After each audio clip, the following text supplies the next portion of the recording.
Hello folks, welcome back to Learn Synthesis with VCV Rack. I'm your host, Dr. Lawrence W. Moore.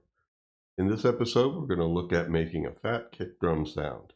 This will be of the variety of a synth kick drum sound that is reminiscent of like analog synthesizer drum sounds. It is in the digital world, and there are a number of parameters that I'm going to show you so you can kind of shape the sound and tailor it for your needs. As well as we're going to look at some parameters that allow the sound to evolve over time so that in the same song, the kick drum can actually have some variation. We're going to look at a whole bunch of possibilities, in other words. I also just wanted to add that I received a comment about the intro and outro sounds being a little loud in comparison to the video, so I've toned those down a bit. Hopefully, you can let me know in the comment section if it sounds better, more even with the level of volume throughout the rest of the episode. Additionally, I'm working on trying to remove the little glitching of my background on the desktop, popping through here and there a little bit. For the most part, it's been out of the way of what I've been showing, so it hasn't been too much of a problem, but I've been trying different things to try and get rid of it, and every time I think I do, it seems to come back. But hopefully tonight will be without that. So fingers crossed. Here we go.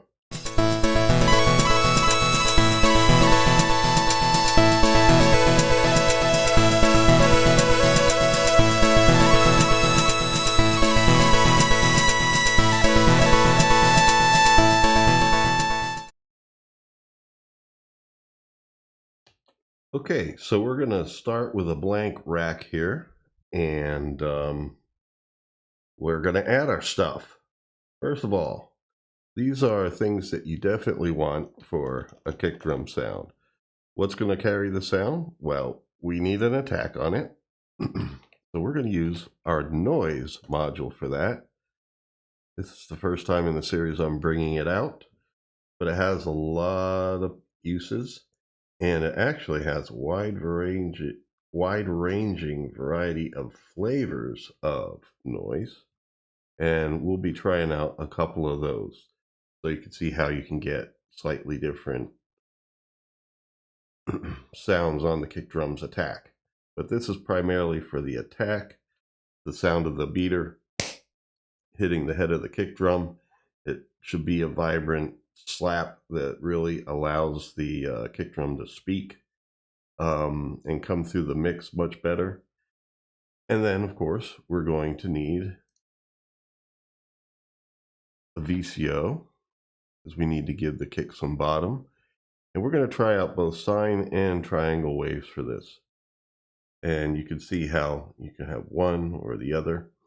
We may actually add more VCOs as we go, but let's look at first the principal design. For our attack, we're going to need to shape it. So we're going to need an ADSR envelope for that. And then we are going to shape the oscillator as well. Yeah, should have stayed there. So we need an envelope for that. And then we're going to mix the two together, so we need our mixer.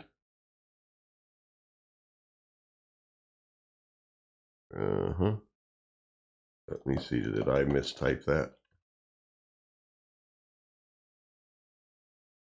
Yeah, this is our mixer. I saw it in the last one too, but I always thought that one came up to the top. But anyway, here's a mixer, and then of course an audio output.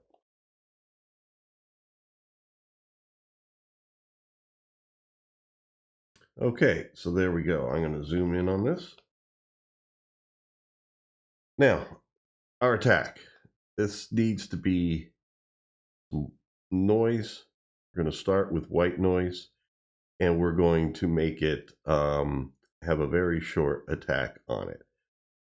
So let's hook up the white noise as audio. And I'm going to go with some color coding here. I'm going to use red for my audio signals. So we're going to put that right here, the audio input on the mixer. And then what we're going to do is take our ADSR here. I'm going to make it a quick attack, and I'm going to make it a very quick decay. And we're going to bring the rest of the sliders down too, because we don't want any sustain to it. And we don't want any release either. Our decay portion of the envelope will be our release. So this is really an attack release envelope, but we're using the attack and decay portions of the ADSR to do it. Now, because the diagram gets stretched across the screen no matter what, this looks wider than it actually is. This is, the shortest attack and shortest decay times that we can set with the ADSR. So let's see here. I'm going to set that up as, for CV, I'm going to use yellow.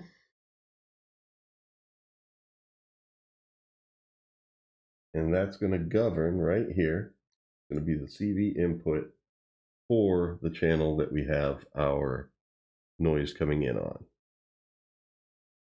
Now, I forgot about this. We need a trigger for sounds. So we're going to get our MIDI to CV input selected here.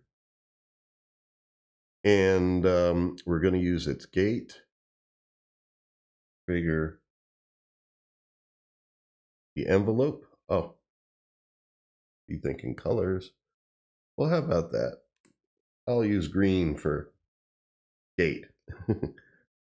I mean, it's similar to CV, but since it's an on-off message, give it its own color. So we have that set up. So now, when we hook this up, I do need to, first say what my MIDI input source is going to be. We may also hook up VOCT later, so I could show you how to get different tunings of the drum by using the keys on your keyboard. Right now, let's make sure we got jack selected. And this is, for me, this is my audio setup. Seen the series from the beginning, you'll see how to set up yours based on your operating system. I'm using Linux, so I have the options of jack or ALSA. I think it shows pulse audio in there too, but I'm going to be using jack instead. All right, so we take the output from our mixer here, hook it up to the input. We should hear our attack now. There we go. Now that's a white noise attack. Let's try pink noise. These different flavors of noise are basically like different regions of the frequency spectrum. White noise is like equal strength throughout the whole spectrum from low to high frequencies of like basically every frequency. Well, since this is digital, it's basically emulating the effect of every frequency being emitted at the same time at equal strength. Pink noise has an emphasis in a certain part of the frequency spectrum. Sounds a little warmer. And there we go. That's our red noise. Now the hiss that you hear, if I hold down the key, that hiss is something that, make sure these are all the way down. Okay, I didn't have them all the way down. So here, you can kind of hear the differences between these. This attack has a little more body on it. All of them so far. That has more body right there.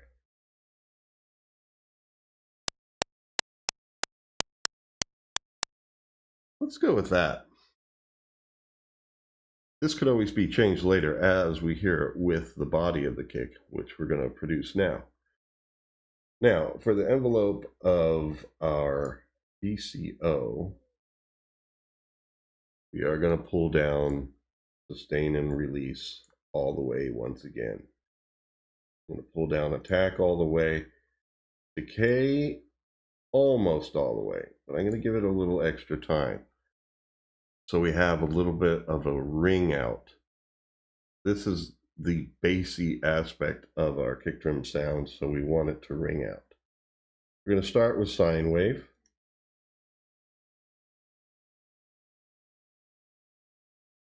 That goes into channel 2. Might pay attention. I'm not paying attention to my colors.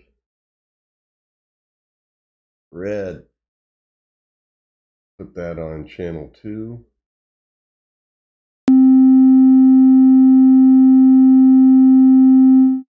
Sorry about that. And then quickly, we're going to put in the envelope govern. Now this, I'm going to have it govern all of the sound. Actually, it would be fairly similar to have it here or here at this point. But later we may add a couple oscillators just to hear how they sound.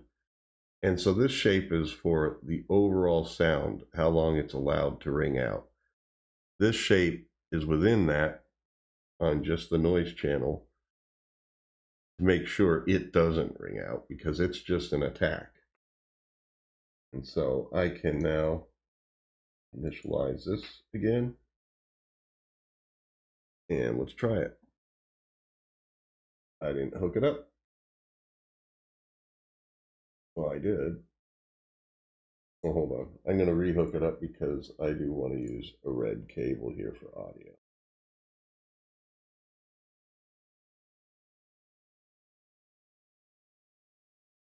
Okay, so let's trace our steps here. Audio in here, right? Yeah, that's right. And the CV's over here.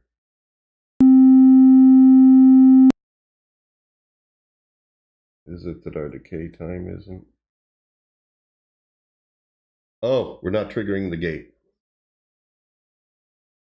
So gate, we have that as what color? Is it green?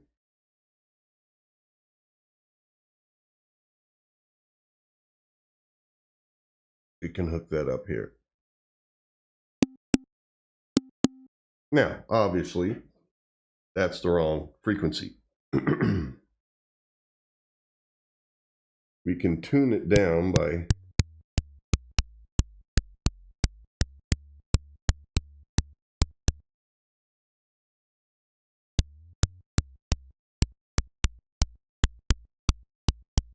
okay, so we're starting to hear it come together here. Our attack is a little strong in relationship.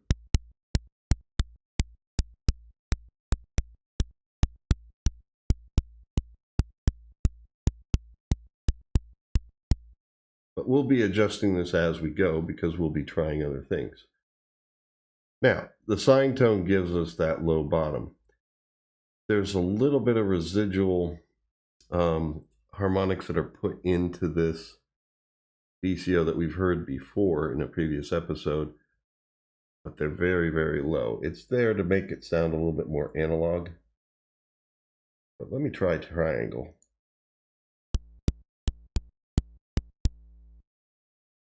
Now you can hear kind of like almost like an electrical buzz type sound.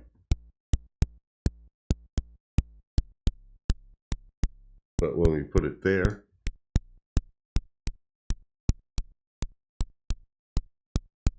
that's what we're getting. Our attack is still probably a little strong in comparison, but we're going to do a few other things. One thing, I'm going to move this over. I think I need to move it over a little bit more. Put in a delay. You haven't used a delay before in the series. And when I'm making kick drum sounds and like other software and so forth, I like to put a delay in here because it kind of gives a little bit of a sense of a container. A kick drum is, after all, like basically a cylindrical container, and so much of the sound is the sound waves reflecting around within the container. And this helps give us a little bit more of that. So what I'm going to do is put it between, sorry about this,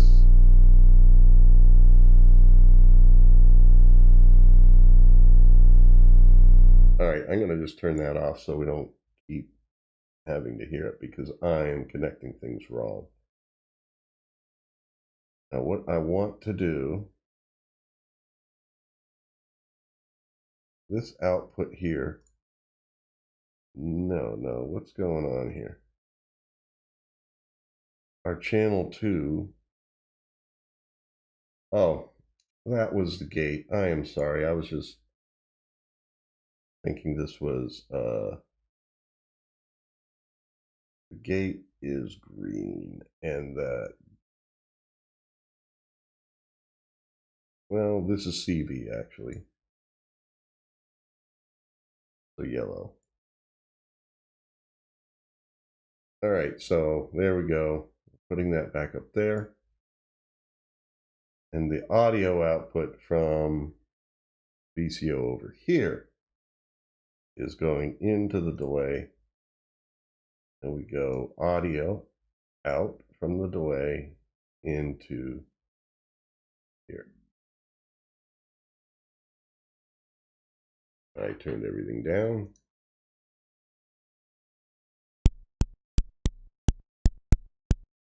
Now let's try some things here. Delay time.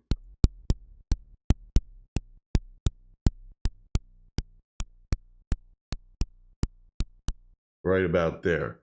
You notice how it sounds just a little bit thicker. Feedback, the amount of delay can be turned up a bit. Right about there. Now let's tune it up a little bit.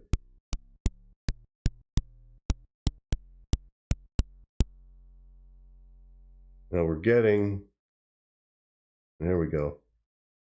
I didn't have that sustain all the way down.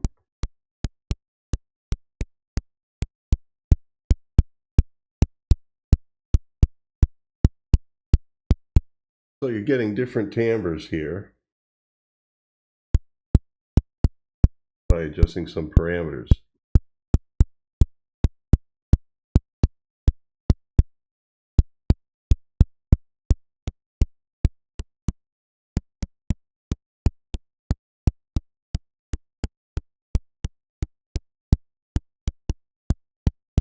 Right there seems to be a sweet spot where the time interval between the signal coming in and the delayed repetition that it emits is just right where it, first of all, doesn't overlap with it. It does delay it enough, but it doesn't delay it too much that it just seems to line up right here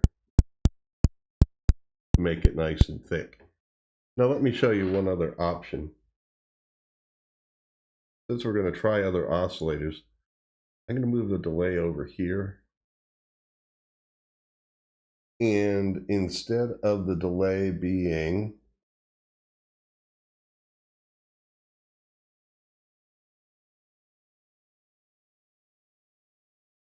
disconnect it, put the oscillator right back there where it was before, input 2 on the mixer.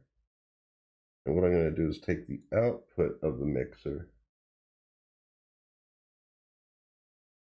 and connect it to the delay.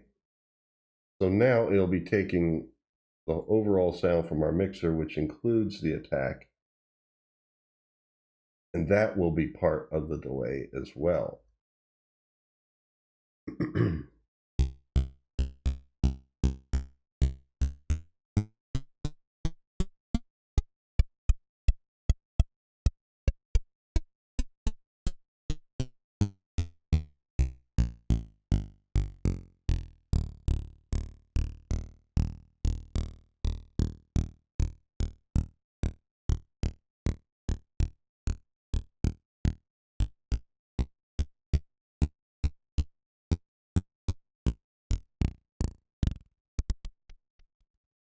So you can see it gives you the sound of almost like a loose head on the drum.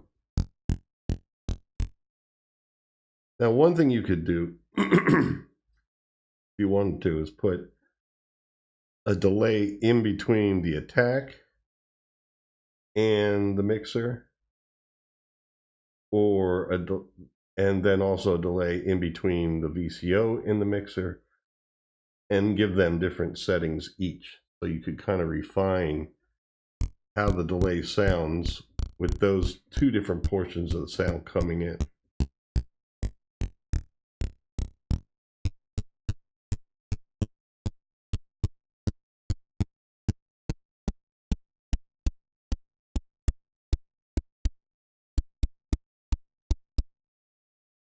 Okay, that sounds a little tighter. Be honest with you,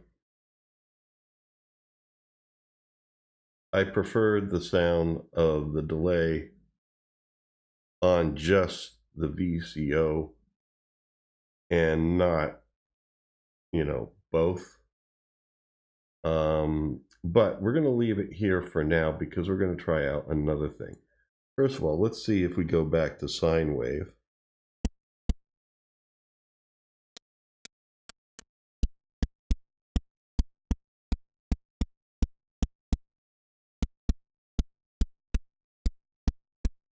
And then we also can turn this down here, the attack.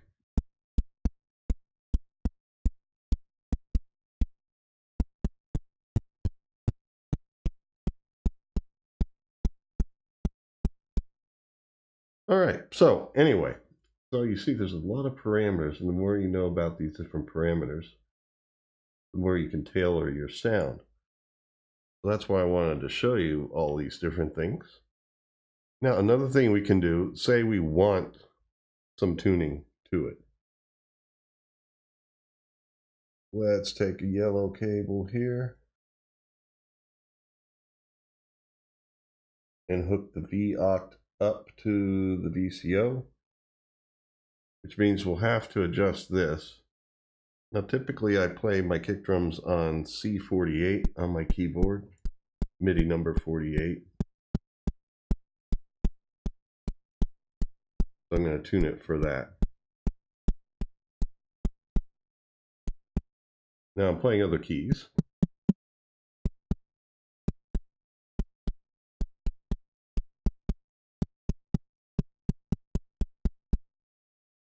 Well, let's go back to triangle and hear how that sounds.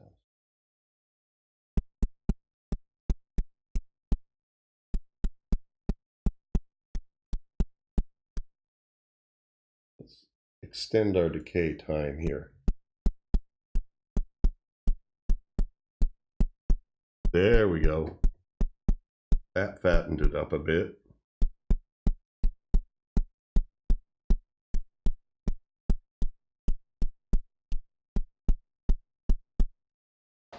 Now here's another thing we can do. In between the delay and the mixer, we're going to put a VCF, which we learned about last time. So we could put a low pass filter on this. Okay, so we then take the audio out from the mixer, go into the filter first, and low pass into, let's make it red, into our delay. So you can get something like that where you're really attenuating the attack's higher frequency.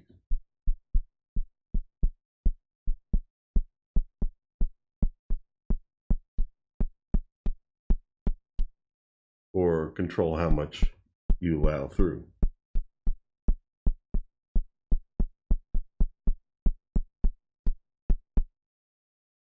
Now once again, we can play around here and see what happens when we change this back to white noise.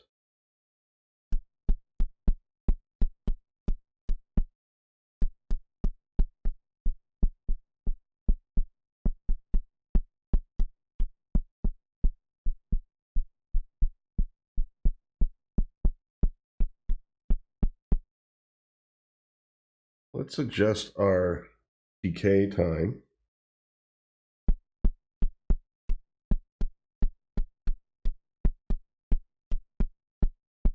So now the noise attack will sustain a little longer.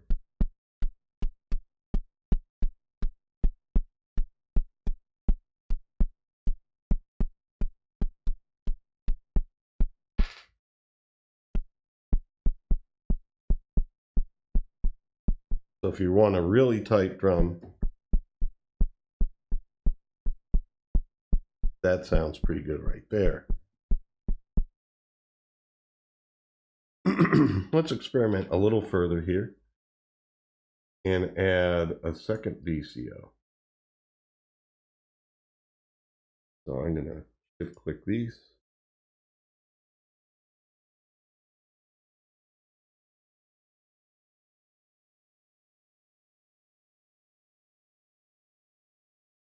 Should fit there.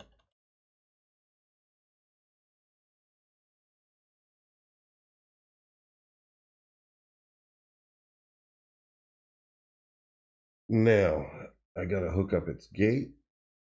I thought I was trying to do gate green. Oh no, that's VOC. I'm sorry, I said the wrong thing. Thinking the wrong thing and saying the wrong thing. And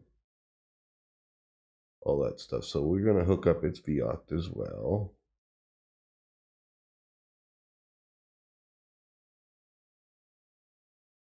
And we're going to hook up its triangle. We'll try that first.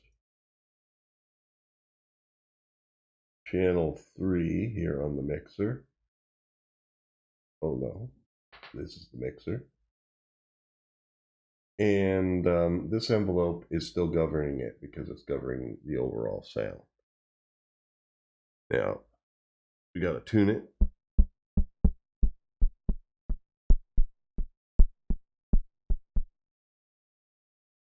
One thing we can do is take our frequency here. I'm trying to select it again. There we go. Control C to copy. And then Control V. I think that would be Command C and Command V in Mac. So now they're the same frequency, but I'm going to chorus them a little bit. Let's shift this up a little, shift this down a little.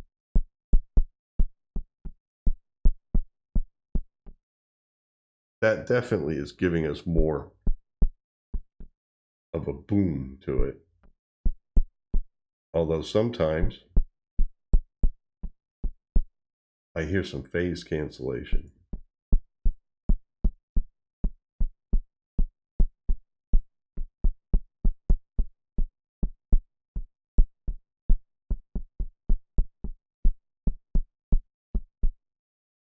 Okay. Now you can always experiment with just putting it higher. Like you want a sub bass that also speaks through things that don't carry sub bass.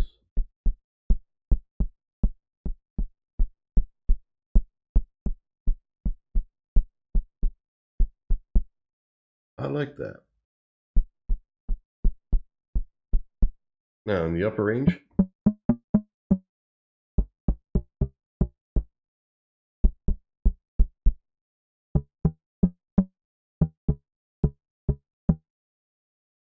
now up in that pitched range, you then would want to do some thinking about what your frequencies are here and how they compare to the 12 o'clock position, which is 261.63 hertz, or middle C. Since we're using VOC to change pitch, let's see what these sound like when I do reinitialize this back to middle C, and I play C48, an octave below.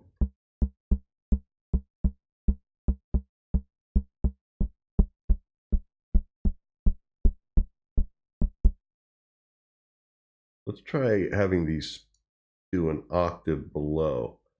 To make that accurate,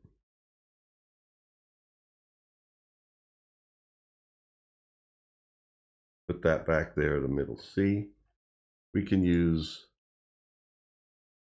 Frank's recommendation of the oct module I showed you last time.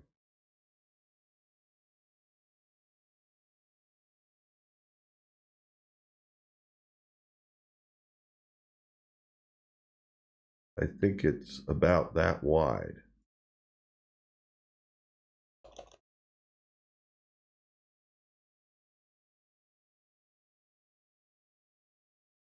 So, how do we want to do this? Well, let's disconnect the Vox over here.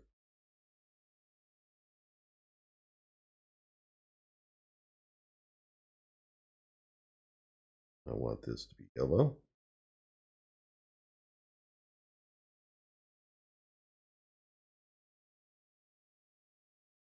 Connect it up to the input here on Vox. And then the output will go. Remember, since I'm being organized now.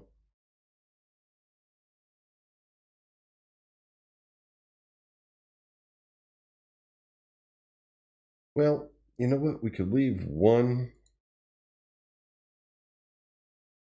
the same and one down the octave.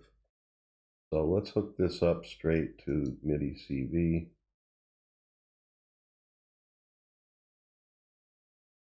So these will be exactly an octave apart, no matter which key you play. Gotta detune this one octave. Whoa.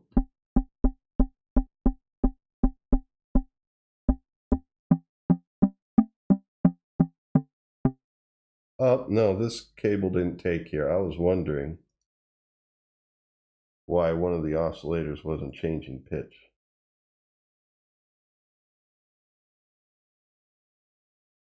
Did it hold that time? Yeah.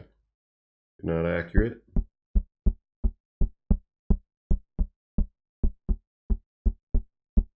Now we can take this one that's up the octave and mix it.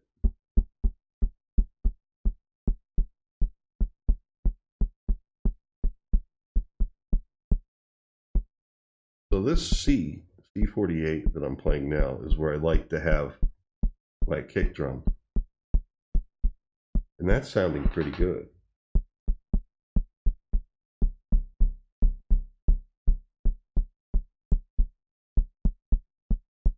Right about there, we don't get much of the tone ringing out too much, so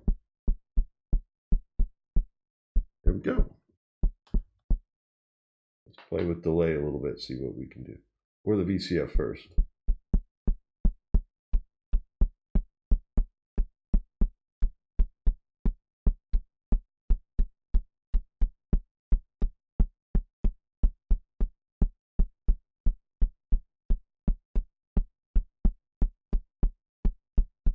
Now these are adjustments you can definitely make for a mix. Like if you feel you need more of the attack coming through, you got it there. You need some of the non-sub bass. Turn this up. And the delay gives us a variety of effects.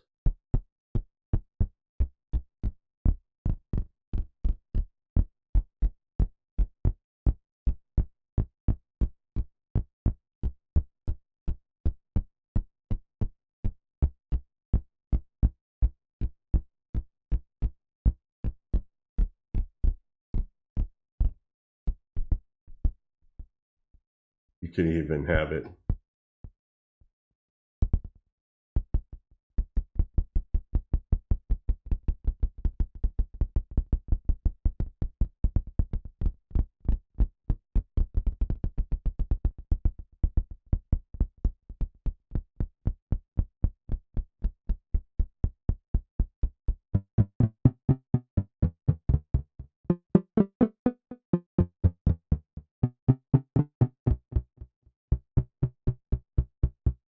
turn up the feedback so the repetitions last longer.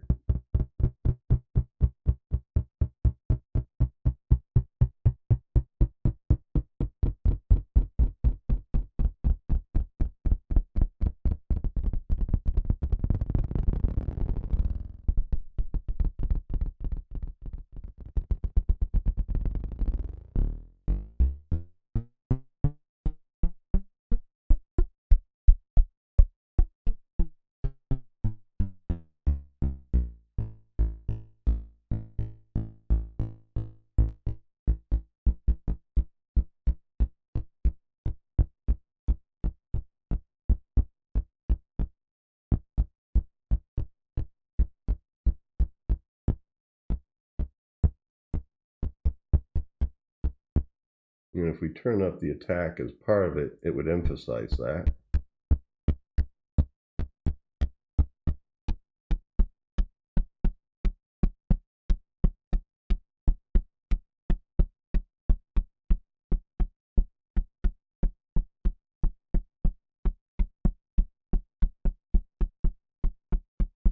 All right.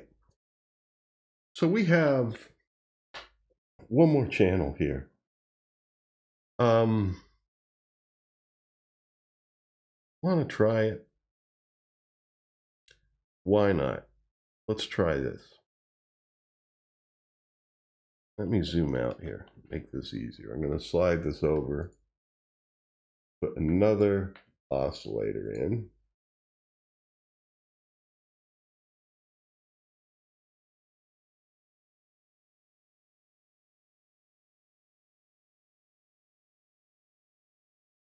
Okay, another VCO.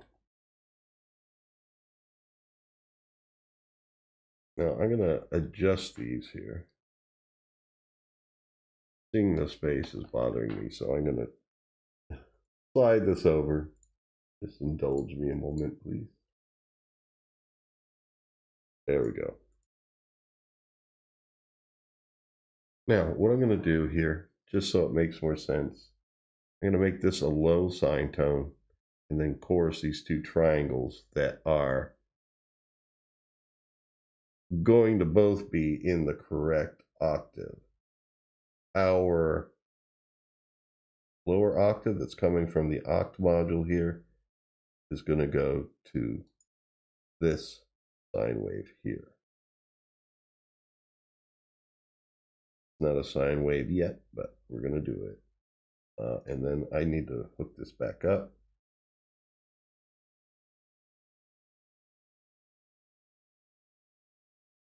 There we go. So these two are now not down the octave, but this one is down the octave. Let's hook up its sine out. So this one's going to be our bottom.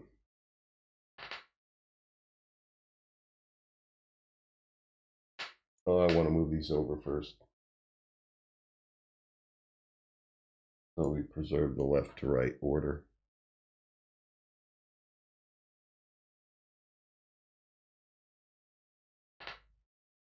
And go there.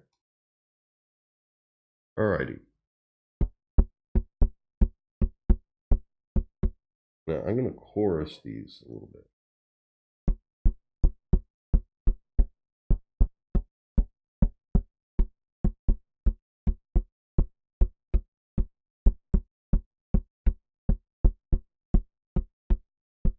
I'm going to put this down though, somewhere in between.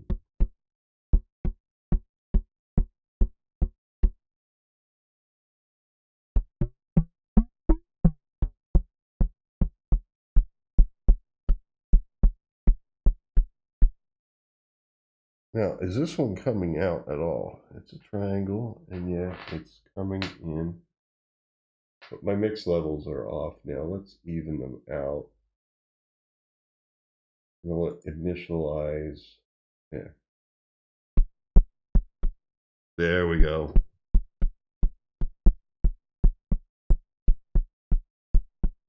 What these are providing is just extra harmonics. Because our sub, our low octave tone, is a sine wave with no harmonics. These triangle waves have light harmonics, but we don't want to go heavier for a kick drum sound.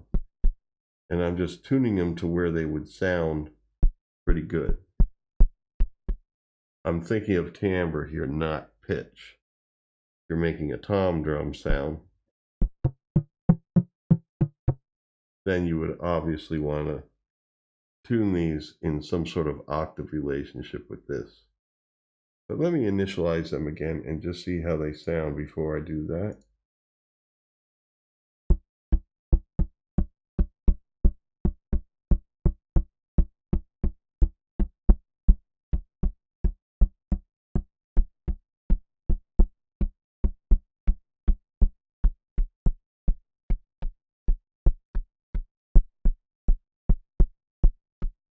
So we're adding some light harmonic spectrum to it, but it's enough that it really sounds more like a container now.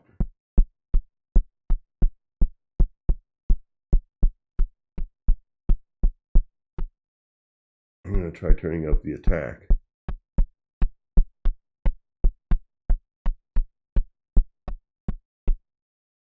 And I'm going to turn its decay time down again. I had put that up a little bit.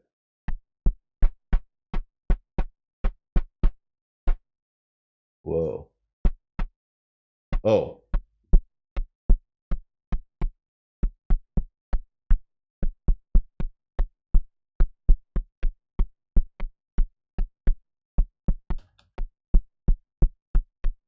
Now that's sounding closer to more like a real drum if you were going for that.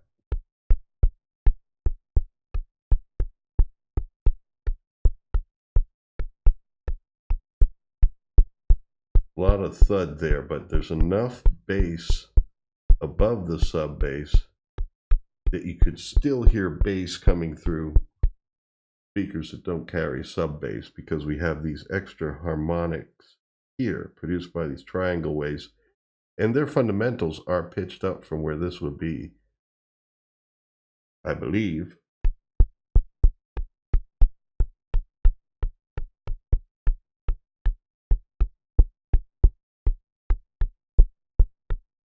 We'd actually have to check the hertz to find that out. Let's put them at 130. This is just an approximation.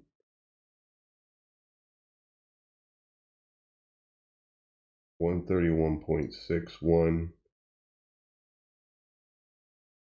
That's around the C, below middle C. So now they're very close to this one in their tuning. Or we can do this. Reinitialize these so that they are back on what pitch you play is what you get. And I'm going to disconnect the Vox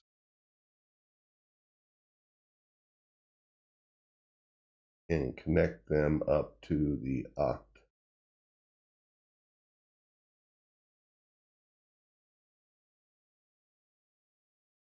Okay. One and then the other. Now all three oscillators are in the same octave and the same pitch. I wonder what happens if you just chorus them slightly.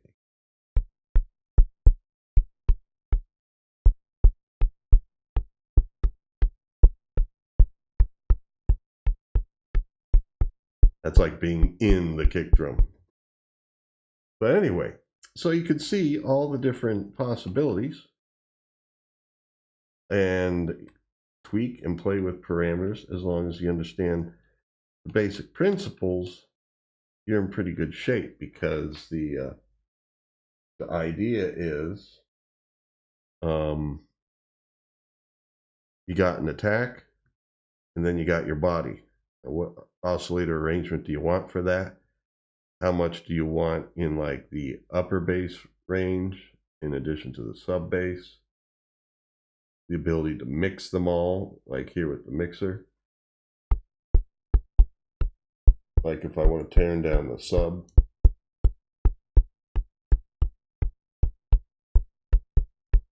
that's that, you know, and that sort of thing. And then of course you heard before when these two were up the octave and so forth. So those are your possibilities. And of course, a slight delay does help thicken the sound. So in any case, thank you for joining me. If you found this useful or entertaining in any way, please like, share, subscribe. Every little interaction helps the channel out. Leaving comments is great. It'll help the videos get more reach. And so I appreciate you joining me. And until next time, take care and stay free.